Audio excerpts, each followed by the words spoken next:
अस्सलाम वालेकुम प्यारे बच्चों, आज हम पढ़ेंगे उर्दू की नज़्म कितना अच्छा फल है आम।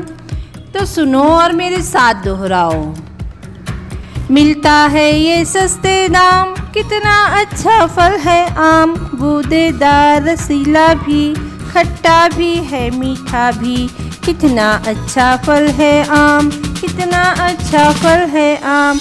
चटनी शरबत और अचार, इसका मुरब्बा जायकेदार, कितना अच्छा फल है आम, कितना अच्छा फल है आम। आम दशहरी है मशहूर, लंगड़ा भी है रस से भरपूर, कितना अच्छा फल है आम, कितना अच्छा फल है आम।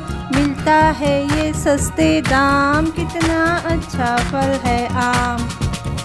अच्छा तो बच्चों, ये है आप लोगों का घर काम कि इस नज़्म को आप लोग बार बार सुनेंगे, दोहराएंगे और घर से याद करके आएंगे। ठीक है बच्चों, अल्लाह हाफिज़।